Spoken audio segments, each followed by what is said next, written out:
আমাদের তো একবারে সামনে।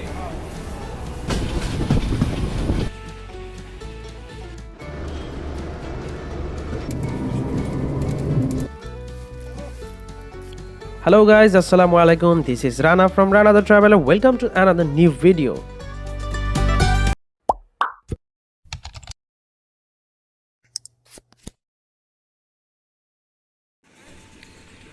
এটি পঞ্চগড়ের বীর মুক্তিযোদ্ধা সিরাজুল ইসলাম রেলওয়ে স্টেশন। এখন আমরা তেতুলিয়া বাস স্ট্যান্ডের উদ্দেশ্যে যাব, সেজন্য ভ্যান ভাড়া করে নিয়েছি। আমরা 3 জন আছি গ্রুপে। জনপ্রতি 10 টাকা ভাড়ায় আমরা ভ্যানে করে চলে যাচ্ছি তেতুলিয়া বাস স্ট্যান্ড। তেতুলিয়াগামী বাসে উঠবো এবং এটা হচ্ছে ডিরেক্ট সার্ভিস, যেখানে সেখানে লোকালভাবে থামায় না, যাতে করে আমরা একটু তাড়াতাড়ি পৌঁছাতে পারি। প্রথমে আমরা তেতুলিয়াগামী বাসে উঠে চলে যাব শালবাহান নামক স্থানে। ওখানে আমার ফ্রেন্ডের এক রিলেটিভের বাসা রয়েছে, সেইখান থেকে আমরা কিছুক্ষণ রেস্ট নিয়ে বের হবো ঘুরতে। তো আমরা সরাসরি তেতুলিয়া যাব না, তেতুলিয়ার আগে শালবাহানে নেমে যাব। পঞ্চগড় ট্রিপের প্রথম এপিসোডে দেখিয়েছিলাম আমরা কিভাবে ঢাকা থেকে আসছি দ্রুতযান এক্সপ্রেসে, কিভাবে অনলাইনে টিকিট কাটতে হবে সেই সম্বন্ধে কিছুটা বলেছি, ভাড়া কত ইত্যাদি। তো আমরা অলমোস্ট বাস স্ট্যান্ডের কাছাকাছি চলে আসছি।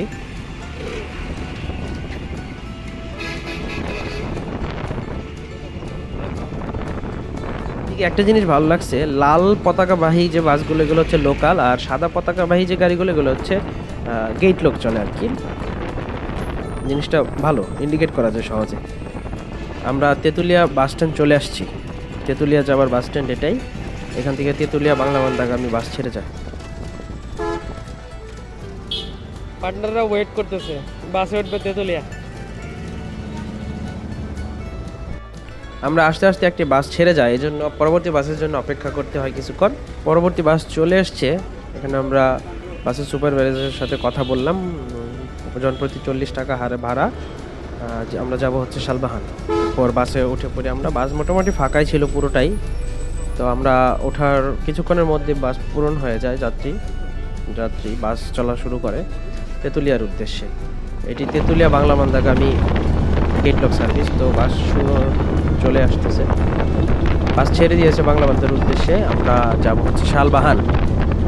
ঢাকা থেকে যখন আসছি, ঢাকায় তো বৃষ্টি হয়েছে, এখানে আসার পরও সকাল থেকেই আকাশ পুরো মেঘলা ছিল, দেখাই যাচ্ছে যে আকাশে মেঘ, কালো কালো মেঘ। বাসের কথা বললে বাসের কন্ডিশন মোটামুটি ভালোই, সিটটা একটু চাপা। খুব যে খারাপ লাগছে তা না, ভালোই লাগছে। আকাশ মেঘলা ছিল, ঠান্ডা ছিল, কোনো গরম ছিল। তো আমরা শালবাহান এসে নেমে ভ্যান ঠিক করছি আমাদের ফ্রেন্ডের রিলেটিভের বাসায় যাওয়ার জন্য। তো সেখান থেকে আমরা সে উদ্দেশ্যেই ভ্যান এগিয়ে যাচ্ছে। এখানেও ভ্যানে আমরা পার পারসন 15 টাকা করে ভাড়া দিচ্ছি শালবাহান বাজারে যাওয়ার জন্য। ওখান থেকে আমরা রিলেটিভের বাসায় যাব। সো গ্রামীণ পরিবেশ সুন্দর, ছোট ছোট চায়ের বাগান আছে।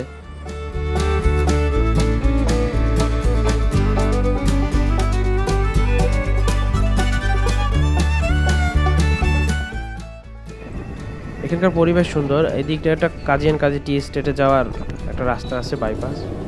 তো এই যে এখানে চা বাগান। আমরা রিলেটিভের বাসায় রেস্ট নিয়ে বেরিয়ে পড়ছি ঘুরতে যাওয়ার জন্য।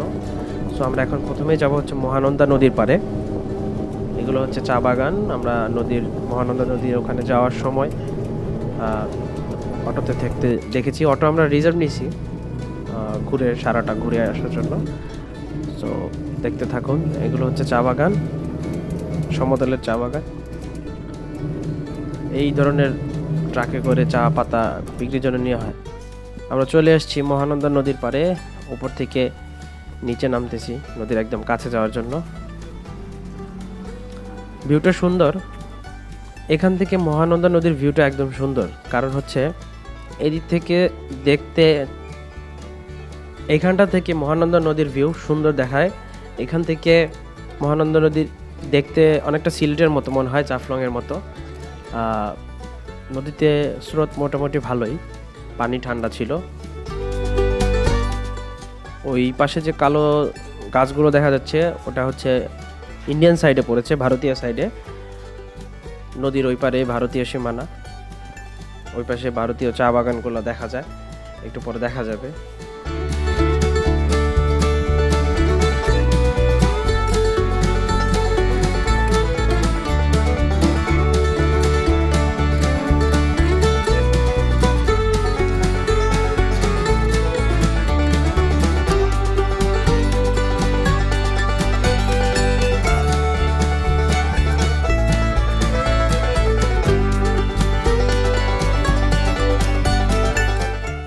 স্থানীয় যারা পাথর শ্রমিক বললাম এই জন্য, যারা পাথর উত্তোলন করে জীবিকা নির্বাহ করে, তারা এখানে পাথর উত্তোলন করে। বড় বড় যে টিউবগুলো আছে এগুলোতে তারা বস্তা বেঁধে পাথর ওঠায়, পাথর এখানে নিয়ে আবার টিউব টেনে পারে নিয়ে পাথরগুলো সেখানে নামায়। এটা হচ্ছে সীমানা পিলার, বাংলাদেশে সাদা পতাকা দিয়ে আর পিলার নাম্বার আছে, ওখানে নিচেও লেখা আছে বাংলাদেশ সীমানা পিলার।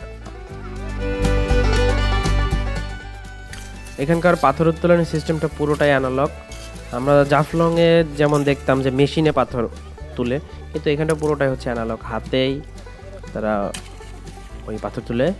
আর এখানে হচ্ছে পাথরের স্তূপ, নিচে ওখানে ওই যে বড় বড় টিউবগুলো দেখা যাচ্ছে, পাথর এভাবে উত্তোলন করে এসে পারে ফেলা হয়, সেটা আবার এরকম করে বহন করে কাঁধে করে নিয়ে আবার উপরে ট্রাকে লোড করা হয়, বিক্রির জন্য পাঠিয়ে দেওয়া হয়। এখানকার পাথর উত্তোলনের সিস্টেমটা পুরোটাই অ্যানালগ সিস্টেম। তো পরিবেশ সুন্দর, ভালোই দেখি, কিছুটা হলেও জাফলংয়ের ফিল পাওয়া যায়, আমেজ পাওয়া যায়। পুরোপুরি জাফলং সেটা বলবো না, কারণ জাফলং অন্য জিনিস, পাহাড় আছে, বাট এখানে কোনো পাহাড় নাই। কিছুটা প্লেট করা যায়, সমস্যা নেই, ভালোই। ওপারে চা বাগান। একটু পর আমরা এখান থেকে দেখা শেষ করে তেঁতুলিয়া ডাকবাংলোতে যাব। তো মোটামুটি এখানে আমাদের দেখা শেষ, কিছু সময় কাটিয়েছি এখানে। আর এখন আমরা চলে যাব হচ্ছে তেঁতুলিয়া ডাকবাংলোর দিকে। বাংলাদেশের এপাশ থেকে নদীর ওপারে ভারতীয় সীমান্তের বিএসএফ এর ওয়াচ টাওয়ারগুলো দেখা যায় অনায়াসে। তো আমরা তেঁতুলিয়া ডাকবাংলোর উদ্দেশ্যে বের হয়ে আসছি অটোতে করে। যাওয়ার সময় এরকম অসংখ্য জায়গায় পাথর উত্তোলনের যে পাথর লোড করা হচ্ছে ট্রাক, এবং চা বাগান আপনারা দেখতে পাবেন, যেমনটা ফুটেজে দেখতে পাচ্ছি। তো এখন আমরা ডাকবাংলোর দিকে চলে আসছি, অলমোস্ট কাছাকাছি। ডাকবাংলোতে অটো সহ ঢুকে গেছি। এটা হচ্ছে জেলা প্রশাসকের ডাকবাংলো, পুরো এরিয়াটা। ওই দিকটাতে পুরনো ডাকবাংলো আছে, যেখানে গিয়ে থাকা যায়।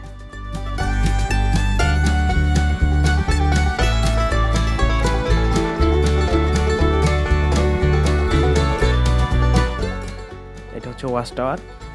এখান থেকে ভালো একটা ভিউ পাওয়া যায়, নদীর ওপারের সবুজ চা বাগানগুলো দেখা যায়। এটা পুরো ডাকবাংলোর একটা ভিউ এখানে দেখা যাচ্ছে। এখানে আজকে আমার যেদিন গিয়েছিলাম সেদিন সরকারি একটা প্রোগ্রাম থাকায় পুলিশ, জেলা প্রশাসকের গাড়ি এখানে ছিল, তো মানুষ কম ছিল। এটা হচ্ছে জেলা পরিষদের ডাকবাংলো, যেখানে আর কি মানুষ পূর্ব থেকে বুকিং দিয়ে রাখলে থাকা যায়, রাত্রি যাপন করা যায়। এই দিক দিয়ে আমরা হচ্ছে এক্সিট নিব, এক্সিট পয়েন্ট।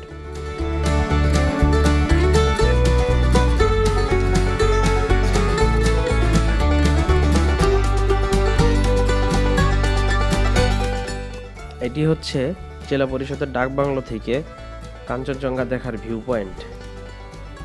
ভোরবেলা, সন্ধ্যাবেলায় এখান থেকে কাঞ্চনজঙ্ঘা দেখা যায়, আকাশ পরিষ্কার থাকলে।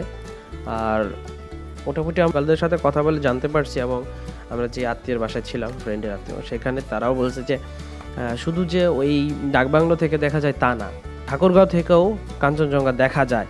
আকাশ যখন পরিষ্কার থাকে সেটা দেখা যায়। এটা মানে অবিশ্বাস্য বলতে কিছু না, অনেকে হয়তো বিশ্বাস করবে না। আমরা যে বাসাতে ছিলাম, রিলেটিভের বাসায়, ওনারাই বলছে যে, আর এমনকি ওনাদের বাসা থেকেই দেখা যায়। আমরা এই ট্রিপ থেকে ফিরে আসার পর আমাদের এক ফ্রেন্ড, সে আবার গিয়েছিল তার ওই রিলেটিভের বাসায় বিয়ের প্রোগ্রামে। সেখানে গিয়ে সে দেখতে পারছে আকাশ পুরো পরিষ্কার ছিল, এমনকি তাকে তেঁতুলিয়া ডাকবাংলোতে এসে দেখতে হয়নি, সেই বাসা থেকেই দেখা গেছে সম্পূর্ণ ভাবে, একদম ক্লিয়ারলি দেখা গেছে কাঞ্চনজঙ্ঘা। সো আসলে এটা অবিশ্বাস্য কিছু না, এটা বাস্তব। কাঞ্চনজঙ্ঘা বছরের অন্যান্য সময়ও দেখা যায়, বাট অন্যান্য সময়টাতে তো চূড়ায় বরফ থাকে না, সেই জন্য কালো দেখায়। কিন্তু শীতের সময়টা আসলে একটু ভালো সুন্দর দেখায়, কারণ হচ্ছে কাঞ্চনজঙ্ঘার চূড়ায় যখন বরফ থাকে, সূর্য উঠলে সূর্য অস্ত যাওয়ার সময় চূড়া সোনালী বর্ণ ধারণ করে, লাল আভায়। তো সেই জন্য এটা আরও সুন্দর স্পষ্ট বোঝা যায় এই শীতের সময়টাতে। তো আমরা আমাদের অটোর জন্য অপেক্ষা করতেছি। অটো আসলে আমরা এখান থেকে চলে যাচ্ছি। আজকের মতো এই বিদায়। সবাই ভালো থাকবেন, সুস্থ থাকবেন, সুন্দর থাকবেন, চ্যানেলে সাবস্ক্রাইব করবেন। Thank you so much.